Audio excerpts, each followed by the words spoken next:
Good morning, good afternoon, good evening. Welcome to the Entrepreneur Mindset, Holding the Mustard. I'm here, Anissa Turan, with my co-host Brad, and we are going to be covering today's very interesting topic about the power of saying no.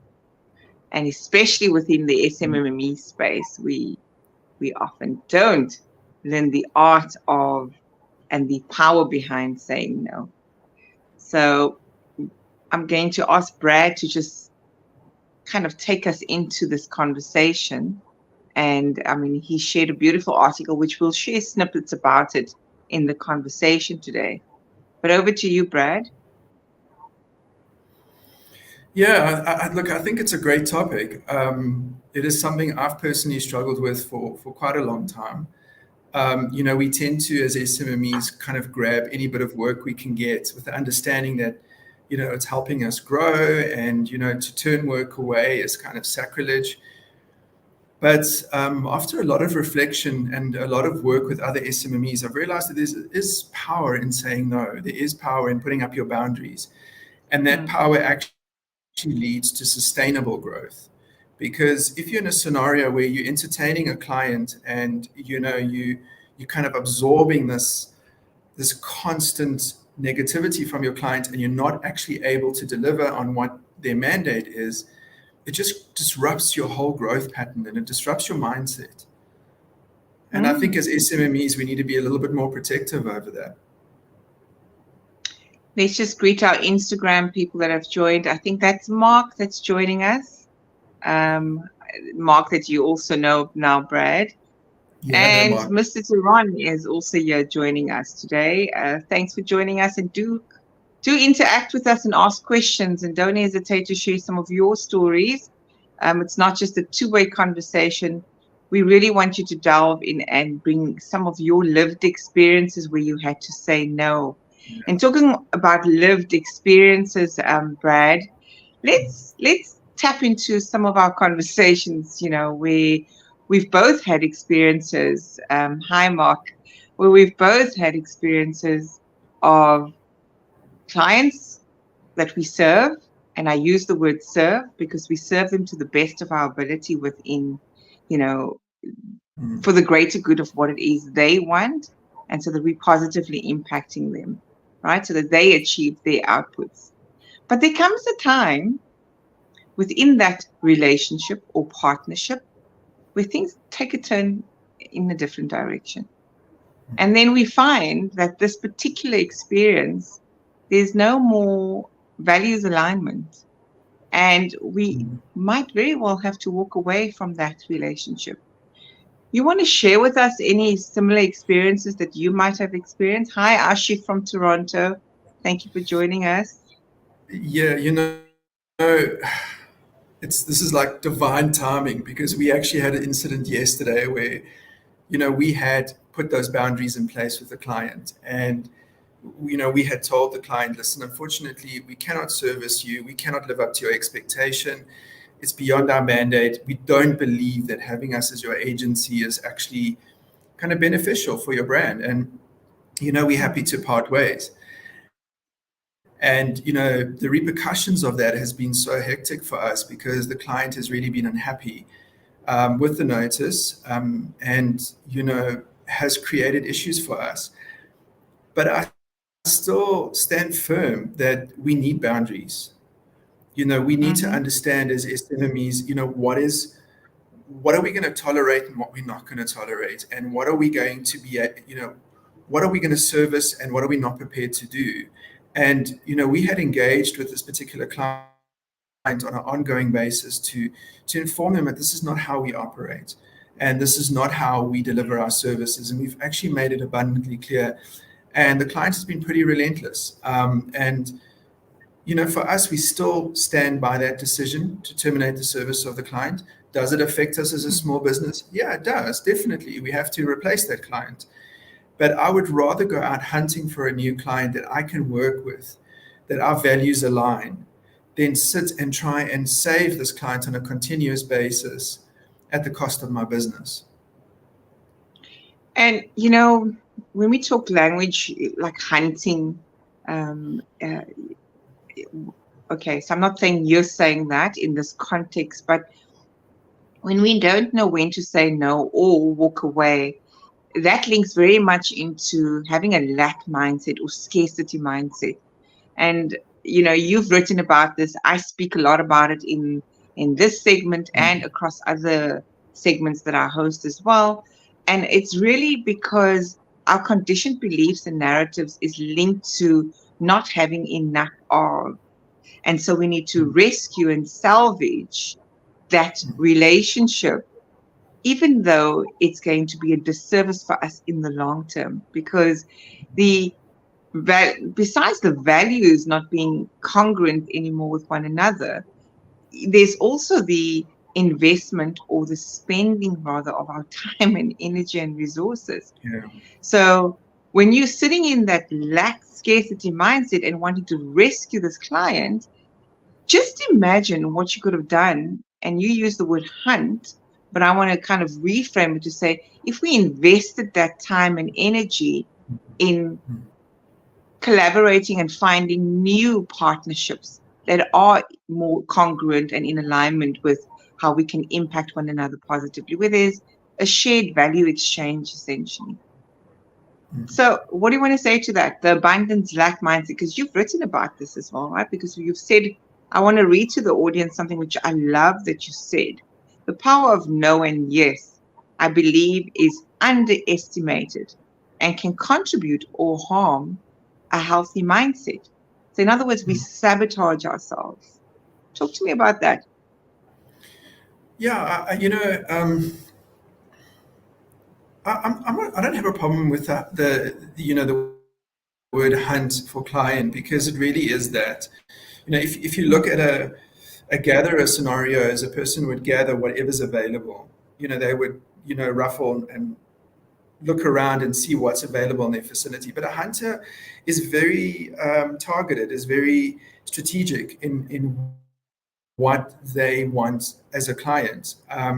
So, for me, the hunting concept is just about being very strategic. And I think if you do have that mindset that you need to be in a space of constantly growing your client base, you will be able to quite easily go to a client that doesn't align with your values and say, listen, thank you very much. We really appreciate it, but we are going to part ways. Because in the back of your mind, you know that you have other clients. You know that you have the lead lists. You know that you are working on your growth. You are working on your sales. And that's how these really great companies get to have really great clients, because they understand the concept of being able to say no.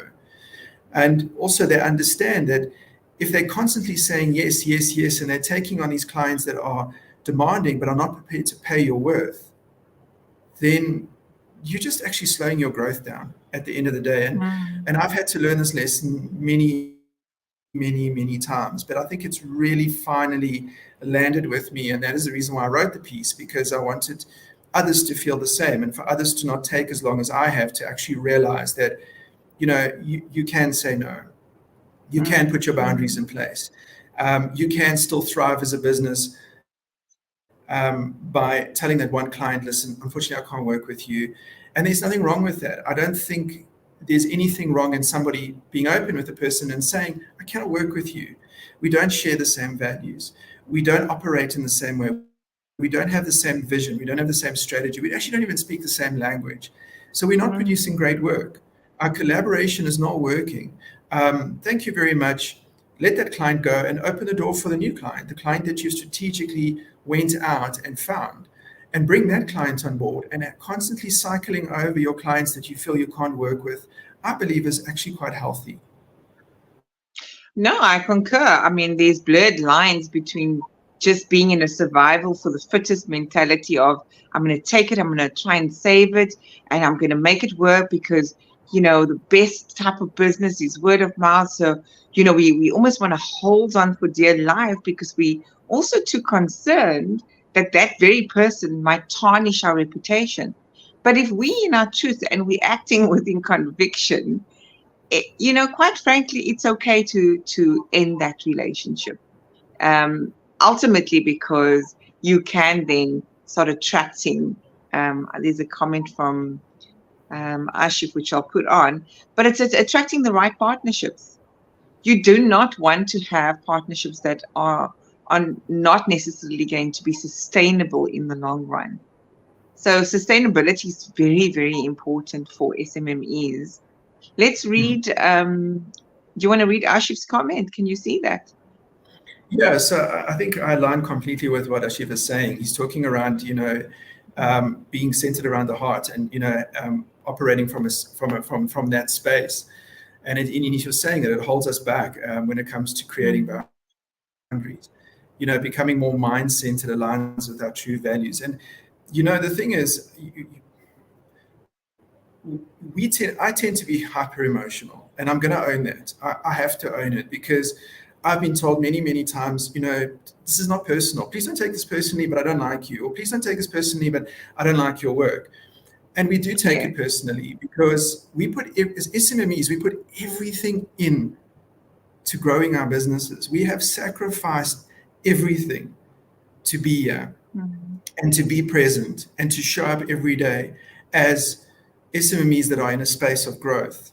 So yeah, we are going to take it personally, because when you are our client, we understand the value of your business. We truly understand it, and we're appreciative of it. But we also have to grow our businesses, and we have to, and like Ashif was saying, we need to move more to a mind-centered, where we do become a little bit less emotional about it and see it as a business transaction. I still am caught out now and again about being hyper emotional.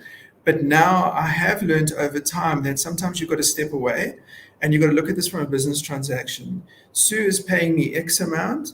This is what I am executing for that amount. Does it align? Is it profitable for me? Or am I just billing for the sake of making my figures look good? But meanwhile, I'm billing Sue 5,000 Rand service a month, but I'm actually executing 15 grand's worth of service. And I'm just so desperate for that 5 grand, but I'm losing 10 grand every month. It doesn't make sense, You also wrote about cultivating a culture of boundaries and integrity within organizations is paramount. But setting clear boundaries and refusing to compromise on our principles creates an environment where creativity, innovation, and long-term success can flourish. I love that. You want to talk to that?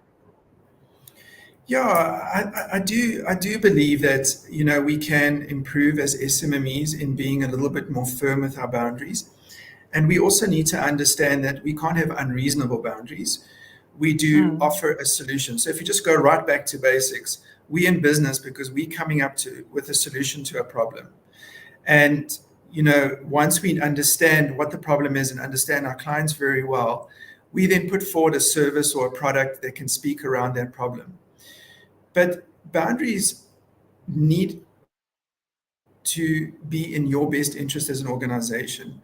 And if you don't have boundaries in your business, the team that works with you, you're a small business owner, you have a team that works with you, that team is going to actually struggle to find their greatness, because they're going to constantly hit their heads with unreasonable clients or clients that don't fit into the value system.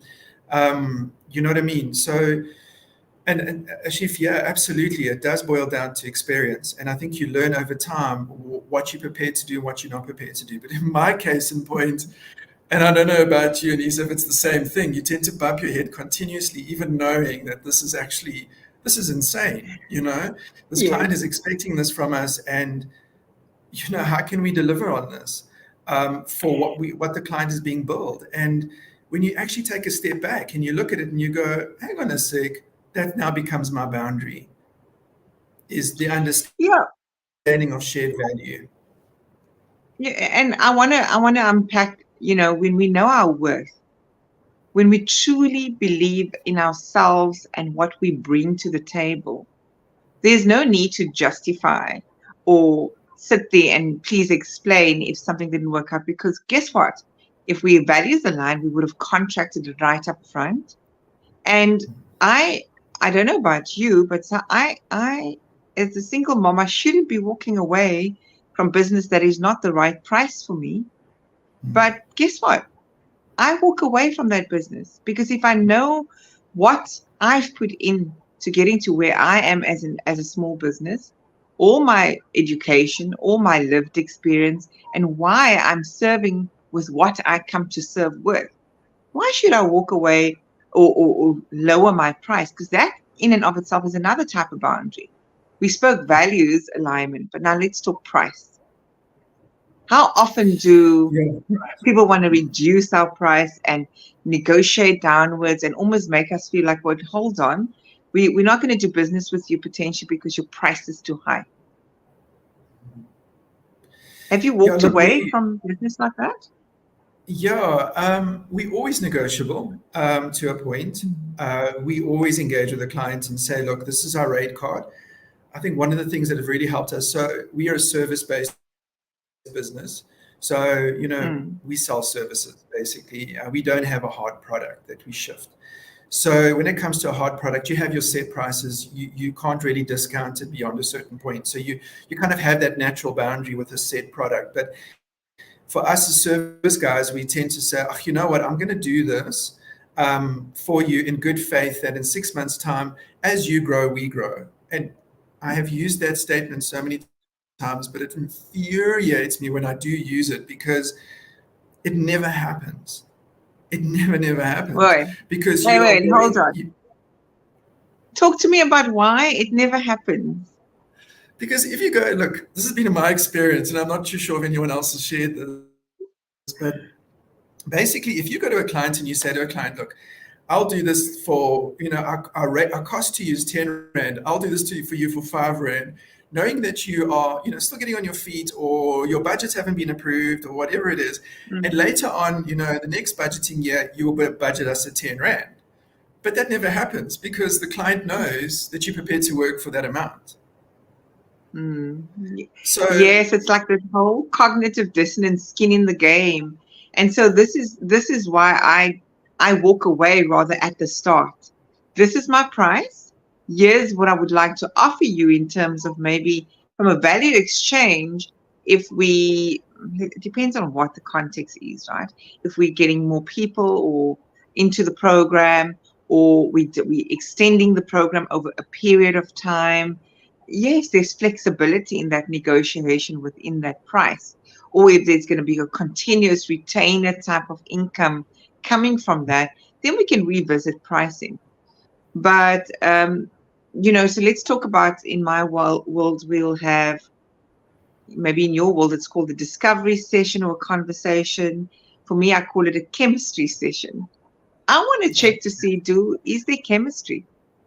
mm, Can we work together? Can I actually serve you in the best way that you will get the impact that you're looking for?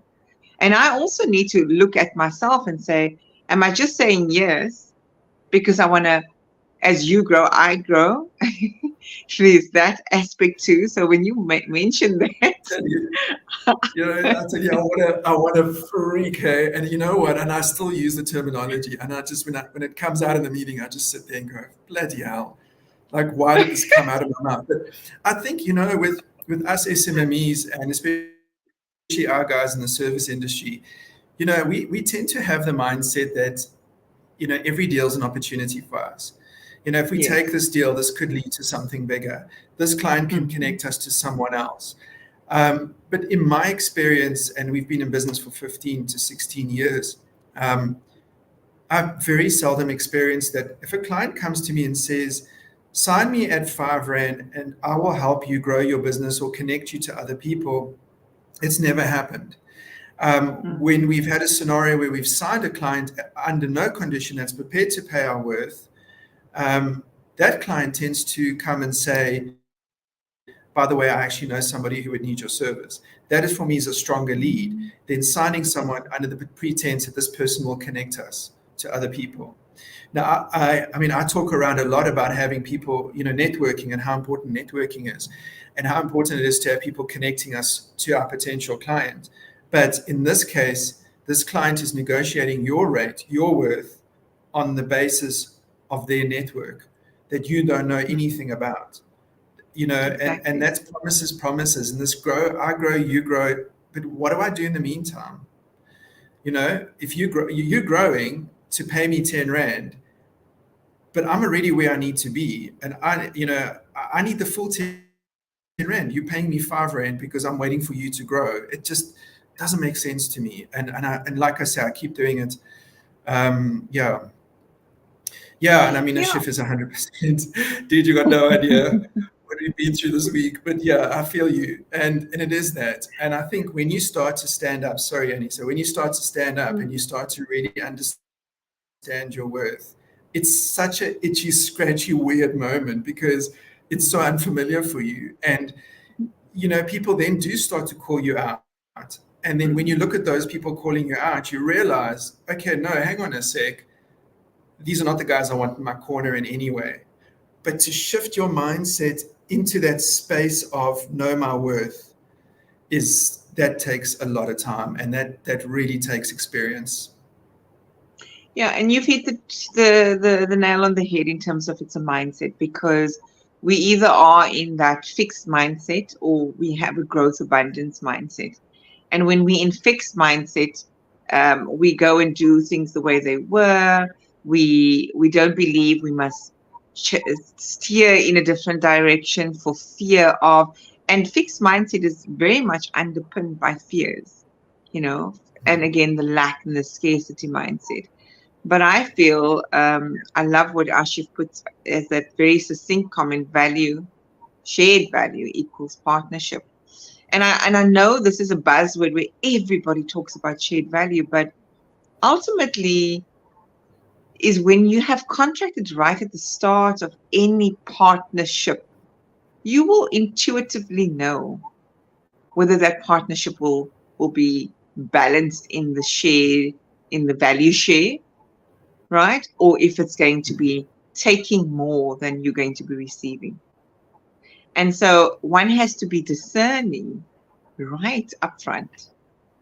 And I don't know if you've experienced this, but my daughter, who's only 13, we're having this conversation and we're talking about family members and friends. Let's go there for a moment, because family members and friends tend to think that, okay, here's the subject matter expert on this particular area or in this particular area.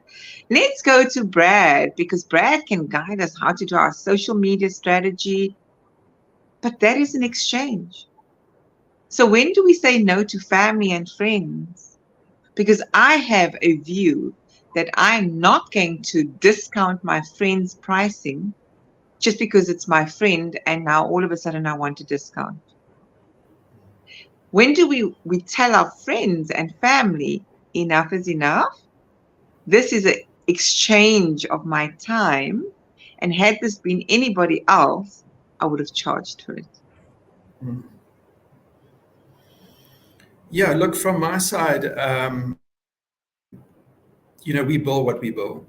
And it's been like that actually pretty much from day one. I'm very fortunate that my family has never really kind of lent on me to do work at no cost or discount. Even friends, a lot of my friends are actually from industry, the people I network with. But it happens. And we actually recently I did a podcast with Paul, one of my guests. He owns a company called Freshmo, and they're doing mouthwash. They're actually the first local manufacturers, black-owned manufacturers for mouthwash. And we were doing this very interesting podcast around the power of saying no. And Paul was saying, he gets so frustrated with his friends because they keep saying, can we have a box? Can we have a box? Can we have a couple of sachets? You must have extra product lying around. And eventually he's kind of put a stop to it. And he said, this is my worth. This is actually my asset that I have to sell to be able to earn money, et cetera, et cetera. And I think it's a no-go area. I think you need to be very clear that you're in business. If you owned for example, a Mug and Bean, and I mean, it's like letting your family and friends eat for free. They're literally eating your profits. They're literally eating your turnover. So I wouldn't recommend it on any level whatsoever. And again, when you know your worth and you stand up and you put your boundaries into place, you're going to be a little bit of a lonely person because there's not a lot of people that are going to be prepared to resonate with you. But the ones that do are, the ones that really, really, really are the the pillars of you moving forward, because you know they will support you no matter what, and that's Yeah. what you're looking for. So it's just this whole concept of, filtering through the bad to have the Yeah. good around you, and your network is very important. So put boundaries in place. Be reasonable with your boundaries. Put them in place. Know when to put your no forward and know when to say yes. And understand that sometimes you are going to take a chance with a client and it may not work out, like in our case.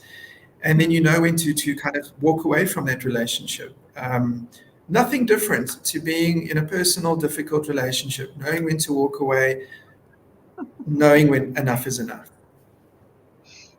Yeah, but we sabotage ourselves even in those moments when we should say no. But let's move Yeah. on to another caption in your article, which I like, is when no should be yes. Because you said here, while embracing the power of no is paramount, it's equally important to recognize situations where declining opportunities may not serve our best interests.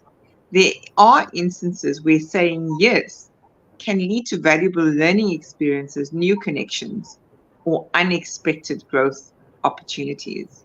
Now, I'm not going to continue reading because you can share some of the narrative around examples. Where does Hmm. this work? Yeah, I think it's a situation where you want to say no. It could be fear driven. So let's say have Mm, opportunity to work with a potential client or to supply a store with product, and you feel like it's really going to stretch you as a business owner, and it's not something you feel comfortable with. And I think at that point, a yes is important, because it is going to lead you to growth. It is going to lead you to understanding where you go and how far you can be stretched as a client. And I find, yes. I kind of find that sometimes even in our own business that we tend to get very comfortable and get comfortable with no in smaller aspects, and sometimes there should be yeses.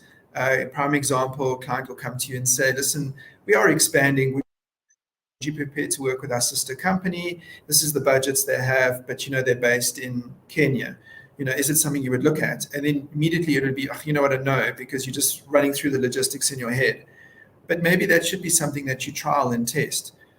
But when you Mm. do shift from the no to the yes, because you want that experience, because you want to kind of bump your head so you can just get it kind of out of the way, or you want to just see if you can find greatness in that deal, you need to understand that there is risks and that this is a risky one. And then you need to flag that as risky and be open with your client. Say to them, traditionally we would turn this kind of work away, but we really want to work with you. We really want to experience this. We want this to be successful. So we're looking forward to building that relationship with you. I want to talk to something else, Brad, that as you were speaking about the saying yes aspect, I find that a lot of the entrepreneurs that are in the cohorts that I work with, it's often the mindset attached to no that makes it difficult for them, right?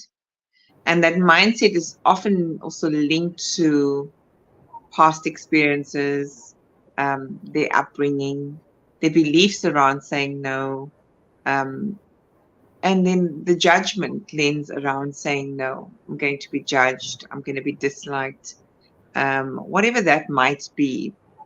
But when we shift into not the survival part of our region of our brain, which we know is also referred to as the saboteurs, and we're moving into the thriving region of our brain, I find that these entrepreneurs are at the point of, even if it's not their core business or service offering, some of them are taking on yeses for something that's not their area of expertise. So let's give me an example. The person might be in, let's say, plumbing as an example. Just that came to mind. And that's their core business. Now, all of a sudden, somebody else comes in, also with maybe in the construction industry, and they're saying, you know what, I've got this tiling opportunity for you. They don't say no in that instance. Or they say, don't you want to be a subcontractor? You can do the plumbing and you can do a whole host of other things. What's the Yeah. risk in that? Because what I'm finding is that they're moving away from their core business, their core why. What do you like to call it? You always used it in our other episodes as well. Success Your story. your win- your success story. They're Mm. moving away from their success story. Mm. Have you come Well, across you that know what? yourself? Yeah, all the time. All the SMMEs we work with, it's on a very Mm. high percentage that we will meet an SMME that's doing more than one thing. Um, Yes. it's quite crazy, but there's a couple of reasons for it, and I think I've grown to understand the why behind the reason they are doing plumbing, tiling, etc. Mm-hmm. But it's very high risk. The thing is, your relationship with your let's say you're a plumber and you now have a customer that needs plumbing. To build that relationships, to build inbound sales, to develop your marketing, to send out your brand messaging, to refining your operations is a full-time job. It's a 24-hour 365 thing for at least the first 5 years of your business. So for you to be a schizophrenic entrepreneur and jump between the different disciplines, it makes it very difficult for you to become skilled and expert in one particular thing. So yeah, you might Mm-hmm. pull it off. You might do beautiful tiling and you might do really great painting, but you never really get to push your plumbing business to the level where you can grow it to the point where you don't actually have to look around. So, you go for a tender, it's not really in your scope of work, but you do it in any way because it's somehow aligned to what you do. I've got a bucky, I've got tools, I might as well just do this. And you get the tender. And I think that's the first problem is we're giving guys these tenders that actually are not skilled enough to execute them, but that's a whole Mm-hmm. different thing. That is when you should really be saying, you know what, no, I'm going to stick to tiling because this is really my expertise and this is what I can do efficiently. Because you never stop learning in your business. You never get to a point as an SMME where you can sit back and go, I know it all. I don't have problems. I have a perfect business and it runs like a Smurf village. It's just perfect. You're never in that space because things happen. And that is the fun part about being an SMME is that things happen. So you have Yes. these daily challenges that come up. Now you've got three different disciplines and you're now putting your different hats on all the time. I think it's just making your life very, very, very difficult. But in a small community in a rural town where there's not many people that do the different services, that in that case in point, I don't think it's a bad idea. But it is high risk, and I Mm. do come across it quite regularly. So I just want to acknowledge two more people that's joined on Instagram, or three more people. Rhinos, Zaida Ali, and Nana Punu. Thank you for joining us. And then Ashif, I like this comment. Once you hit a certain age, you become permanently unimpressed by BS. I want to be politically correct, otherwise I would have said it out loud, but I won't. That's by Leonardo DiCaprio. Diplomacy must be put forth. But let's come back to what you were just talking about, the power of actually saying yes in some instances when you were saying no before. And then let's bring together also that idea of when do you diversify your offering or when do you actually niche, and you can't be everything to everyone. So I think just to summarize what you were describing is we have to be very clear on who we're serving based on the niche, our target market, in other words. If we're not very clear on the niche, we're not going to get to the success story that we endeavor to reach, because that success story is underpinned by the very people that we serve, the stakeholders. And what I'm also finding is that how can you wear the hat of designing a product or service offering for one part of the population in your business, or a population, and then divert your energy and time and focus, and all of a sudden now say, okay, even if you're not going to do it yourself, Brad, and you may want to bring in collaborators with you, because we can do that as SMMEs. You and I are talking about collaborating, but there must be values alignment, and the end success story must be in alignment. Talk to me about Yeah. that. What did Ashley say? Ask the guy with green grass to make yours green as well. Yes. Yeah, yeah, it's true.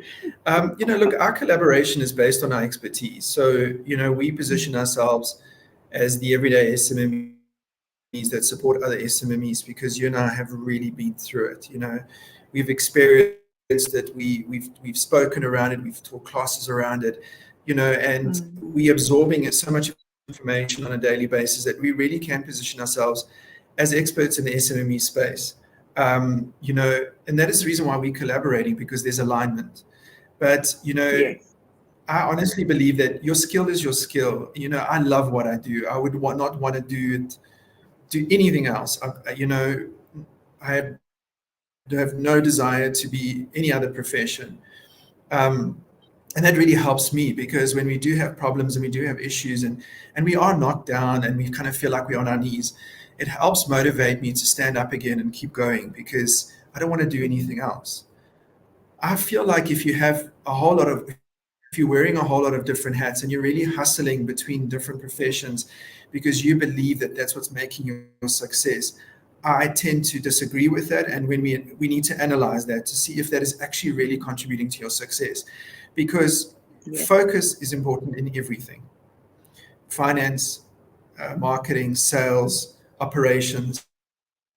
The more focused you are, the more intent you have, the more clear you are on your objectives, your success story, where you want to go with your business, the chances of you succeeding is a lot higher than splitting your focus to other things.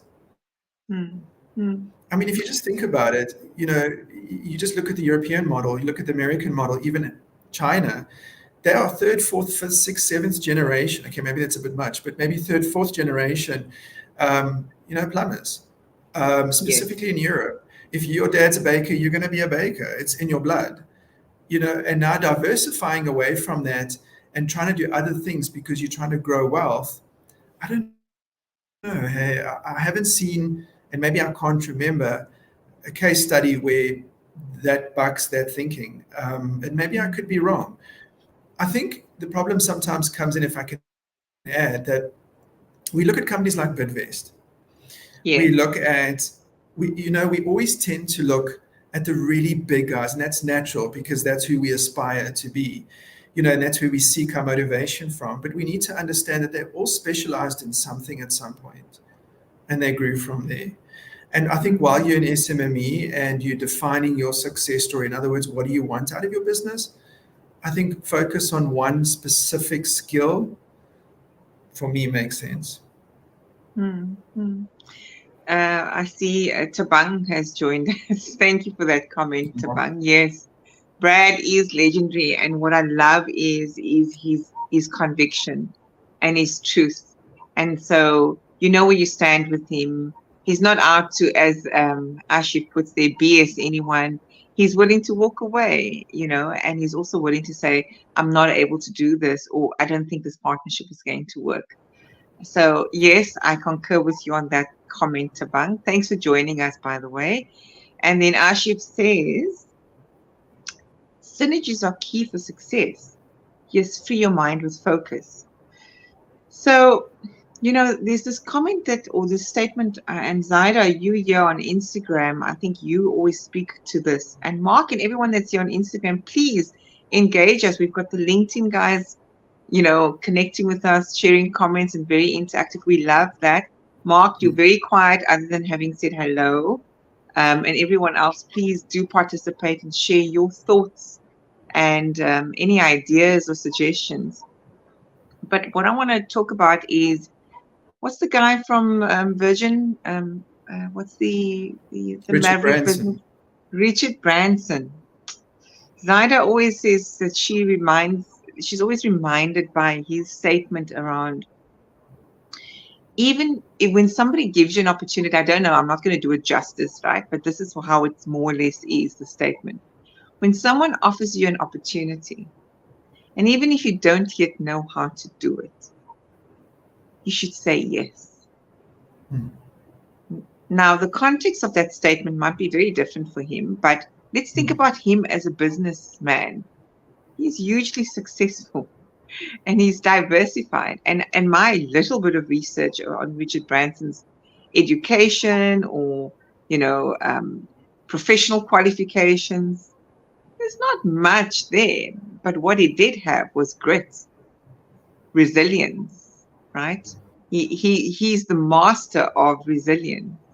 And the mindset was that of, I'm not going to be this victim of my circumstances. How do I solve the problems within that environment? So I feel when I interpret that statement, it's sort of linked to that. How do I look at solving problems and become really specialized within that particular area or specialty? But if we had to take that in a different direction, not saying no to opportunities, how would you read that statement?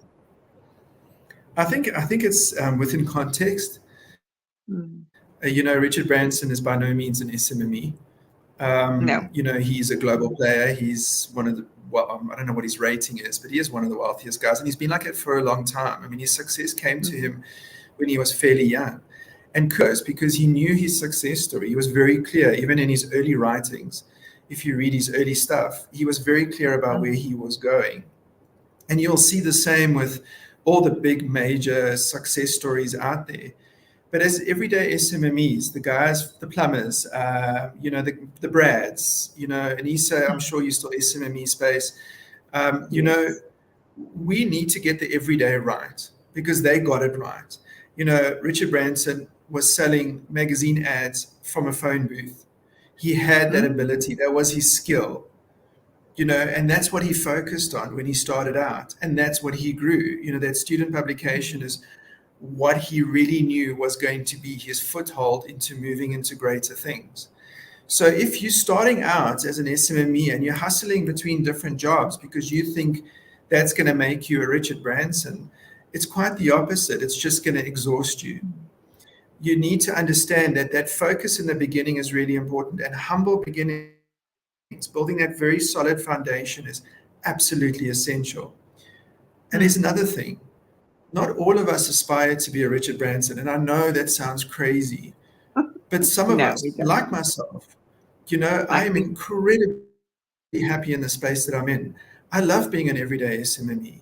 And you know what? SMME in South Africa is minute to an SMME sitting in the US and anywhere else. So even in world global standards, we're completely off the radar. But I love the space. I have time with my family. I make good income. I can afford the things that I, in my success story, aspire to doing. And I can have great conversations with yourself and Ashif and all these guys, and we can talk about our issues and our problems. I have that freedom. But there's some of us who don't want to be in the SMME space for long and really want to just boom and grow. And for them, it's a different journey. So when you sit with someone, understand their mindset. If you're an everyday SMME, there's no point you going to sit with somebody who is, one of the top 50 wealthiest people in Africa, because your conversations are going to be different. But if you're someone to aspire to be a Patrice Motsepe, or you aspire to be a Richard Branson, or wherever you aspire to be, then have those conversations, because their journey is very different. Their boundaries are different. Their wants and needs and prepared to put up with nonsense is different. But when you're an everyday SMME, you've got to be very careful about who you engage with. You've got to be careful with the clients you work with. You've got to be clear and say, this is who I work with. This is our standing. This is how we operate. And we are not going to move away from this. This is our success story. And as a client, you need to buy into that. And that talks to the quality of product that you put out into the market, how passionate you are about your own social media, the messaging that you send across, how seriously you take your business. And I think as SMMEs, everyday SMMEs, I think we could be better in that space. Yeah. You highlighted something to me, when we're talking, we shouldn't be talking for mentorship as an example to necessarily the big players. And something that one of the entrepreneurs highlighted, in fact, he was also on the segment, but Andrew, he said, and it wasn't on the live, but he was saying the disconnect with mentorship at the moment is the fact that the right mentor matches aren't happening. And I had somebody yesterday where I was having a conversation with her, and I said to her, why do you have that mentor? How is this particular mentor serving you? Because as we know, the everyday SMME, we say yes to all these accelerator programs even. And some of them are, as we've said many a times before on this segment, is that some of them are cross-functionally on many different platforms or entrepreneurial programs. And yet they then get assigned a mentor and they get maybe assigned a coach and they don't necessarily pay for it. It's part and parcel of the offering. And this lady could not tell me why she's with this mentor. And then I said to her, okay, so what is it that you're trying to solve? Why did you say yes? Because this is an investment of your time and that person's time. So for me, lies another challenge, is that the everyday SMME might think that I'm going to say yes to a free mentor and a free coach. But do you really need that mentor at that moment in time? Or could you be better placed taking that time out to do what you've just described? Show up consistently daily in your business. Drive execution of the very things that's going to give you the higher return. Because if you're just meeting the mentor just for the sake of being assigned a mentor, what's the return of that investment on your time? So I think that's another example I want to bring to the table to say no. You don't need that. And then I've had similarly somebody who has been on a coaching program with me before, and we're crossing paths again. Same program, different context for this program. And we had a very open and honest conversation. And I said, look, do you or don't you want to have a coaching partnership again? Because we've walked a journey. If you need coaching, sure. And he's also an SMME, right? And then he said to me, you know what? My time will be better placed if we invest that time in maybe talking design thinking. So he knew explicitly, hey, hold on, I'm not necessarily needing coaching right now. Design thinking will serve me because I'm wanting to grow and scale my business. Talk to me a bit about that, Brad. You know what? I have such an issue with the term coaching. I just, I don't know. I hate being termed as a coach because, it's just for me not a great fit. But I mean, and mentor, I wish we could really find another word for that. Because it basically it's two sides to that story. Yeah, you get a lot of SMMEs that do sign up to programs. I think a lot of them hope to get money. I think that's a problem. A lot of them hope that these programs will fund them, and that is a serious issue, because if you don't understand what you need your funding for, if you're just hoping to get 50,000 to buy a car or something, or whatever you need it for, but you don't have a plan around it, it's not part of your success story, it's not integrated into your planning, that car is going to be sold in 2 months in any way. There's people that I've come across that have joined a program to get 10 grand and have used it to buy groceries because they just don't have turnover in their business, but it's not solving the problem. So that is a big issue for me. I think a lot of them expect money, and when they realize they're getting coaching instead, by the time you show up as the coach after you've been briefed, they're really negative towards the situation because they're like, well, we really actually just wanted the money, and we don't really want to hear from Brad. I mean, you don't know, we don't have time for this. But once I engage with the SMME and speak to them and say to them, look, we've been allocated this time, and this is what I can do for your business. This is what my coach does for my business. I think you really need to sit down and really evaluate what you're looking for and ensure that the program managers know this. So the next time you join a program, you can say, I've sat with Brad, and this is actually what I really need. But it is a problem, and it's a mindset of the SMME. It's this, please give me. And it doesn't work. You've got to build your own path. Your greatness is not the color of your skin. The greatness, the great asset is you. And if you don't know you well enough and you don't know what you bring to the table as a business owner, how are you ever going to pick yourself up when you get knocked over? You don't know your own Oh, wow. greatness. You don't know. Yeah, I mean, I was talking about again getting whether that's 5,000 Rand or 10,000 Rand. Here's a scenario where the individual was given sort of a voucher offering on the program.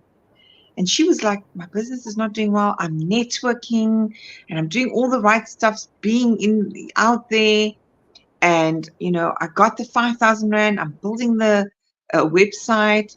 And then when we looked at digging deep to the root cause of what wasn't working in the business, it wasn't the fact that she was networking.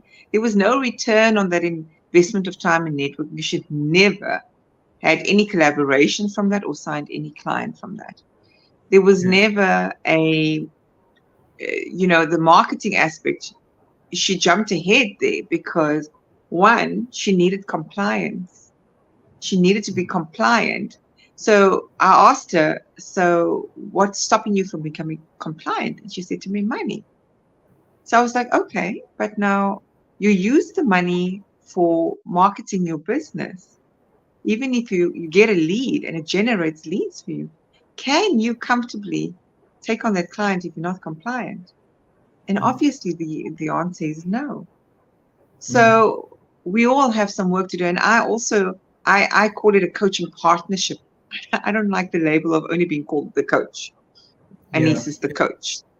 I refer to it as this is a partnership. It's a thinking and an accountability partnership. There's an advisory aspect of it. There's a learning aspect of it. But we're walking this journey alongside one another. None of us is above the other. And none of us is below the other. But at the same time, I'm going to call you out and hold you accountable if you come there silent and you're not contributing meaningfully to that exchange. Because even though you're not paying for the coaching, my mission as the advisor or coach or partner in this exchange is for you to reach your success story. Yeah. But there's a disconnect, right? So because I've lost sight of my success story, I think our role being the everyday SMME is leading by example and saying, how often do you reconnect to that story? Is it still relevant? Does it need to take a different direction? And what does it need to take on? Who are all the new role players within this new direction that you're going to move in towards? And that will also help us come back to the conversation today to say, when do we say no? And when do we say yes? Yeah. So we're 53 minutes in. I like what Ashif is thank you for your contributions, Ashif. They're very valuable. Solution-orientated mindset moves us forward. It's that winner's mindset. Talk to me more, Brad. We always can't be winners. Sometimes, and I was speaking to Paul about this in my latest podcast with Paul as a guest, and we were talking about we have our down days. We can't always show up. Sometimes we can think a day ahead, a month ahead. Sometimes it's 6 months ahead. Some of us struggle with mindset. Some of us struggle with health issues that really hold us back. But I think the key is in order to have that ability to know when to say no, and that ability to understand when it's important to be yes, I think you really got to understand, one, what is your expectation from your business? You got to know your client very well. I think in general, as SMMEs, we have to have a very close relationship with our clients, so we know what we actually want. A lot of us don't know what is the perfect client. If I say to one of the SMMEs, okay, so give me an example of the client you want to work with, let's make a list. I'm generally the first person to suggest making that list. And for me, that's a logical beginning. Make a list. Yeah. Sit down and make a list of the type of clients you want to work with. If you're selling to the mass market, summarize the clients, create a typical client. But if you're not doing it around to mass market and you can sell to individual businesses, make a list of those businesses. Let's get that mindset changed, because when you do sign a client on and your gut is saying, listen, this is a bit iffy, you're going to go back and you're going to think about it and you're going to say, yeah, look, it does hit on my boundaries, but I am going to take this client because I want to experience this. Or, you know what? No, I can't take this risk right now. I'm actually busy building my business. So the wrong client can hold you back. And there is such a thing as a wrong client. You connecting with the wrong client. That is such a thing. Not every business that comes your way is a good thing. I think you've got to be very critical, and I think you've got to be very analytical when you get an opportunity. And yes, don't join a program if you yourself are not ready for that program. Yes, you're going to get 10, you're going to get 20 grand, you're going to get 30 grand, you're going to buy a laptop, but you're not going to know what to do with the laptop. You're going to have to join another program for them to explain to you how to build your business with it. And it's just slowing you down. I mean, you and I both, what we may not label it as such. Thank you, Kelly, for joining. We've got another new Instagram joiner, Kelly Fortain. Thanks for being here. Just let me read Ashif's last comment before we go into a closure. Calling out infuses truth and change. It takes courage to say no and to say yes. Say it as you feel it, but be gentle. So on that note, I mean, I work, and we have to have the hat on of what is the success story, yes, but in that success, we know what it is we're wanting to solve.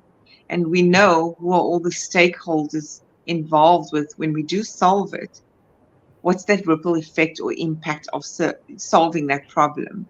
And what I'm finding in a lot of the interactions with people that the everyday SMME, whether they my clients or not, is that they haven't, like you said, Brad, if I have to ask them, tell me what's your elevator pitch, they don't have it.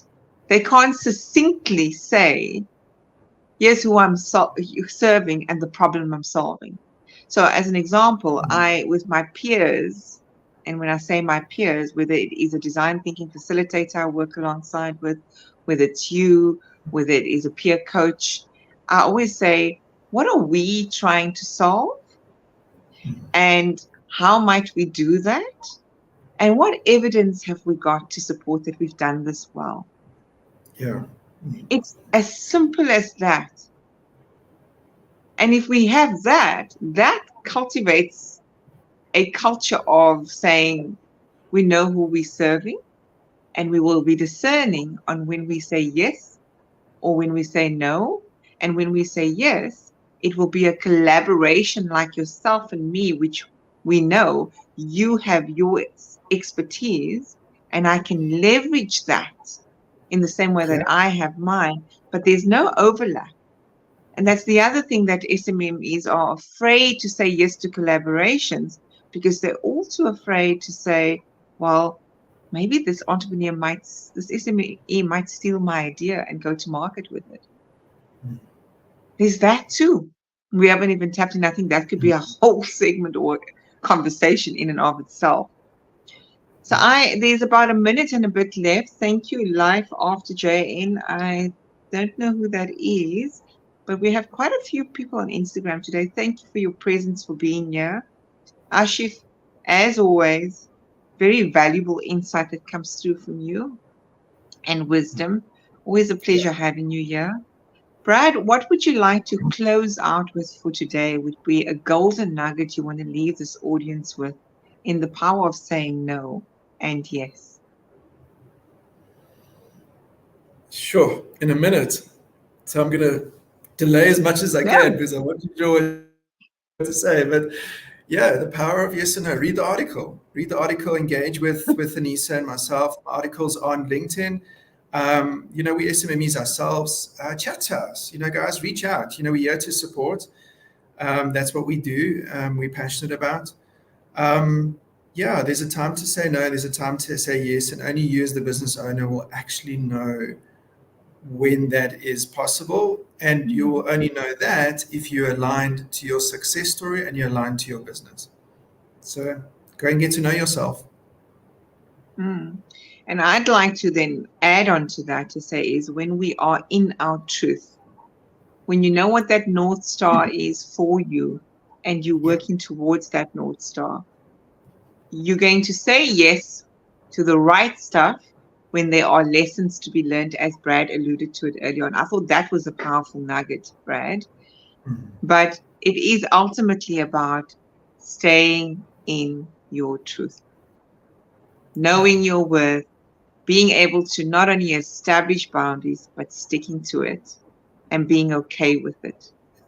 So I'd like to Speaking the close off truth. on that note from my side and say thank you. And yes, Ashif, I concur. Purpose, love, passion. I Yeah. hope I read it in the way that you wanted us to. But absolutely, when we are purposely aligned, we will know when to be discerning and when to actually just go ahead and say yes. On that note, until next month with Hold the Mustard, based on the entrepreneur mindset. How do we continue to hold the mustard? Do you want to give us a sneak peek as to what next month will be about, Brad? No? I haven't written anything. I don't know yet. I think what we do this week, it's probably going to be, how to remain calm and collective. How do you center yourself when you're being targeted. I think that is something I'd like to talk around. Yes. But to be honest, I haven't refined it yet, and it's late We already. will work on that together. On that Yeah. note, I'm going to end the live. As always, Brad, you're welcome to stay for a short debrief.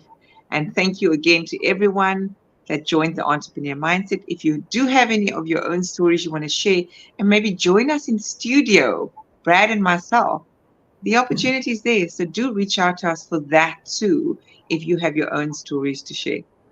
Thanks so much for joining. Bye for now until next month.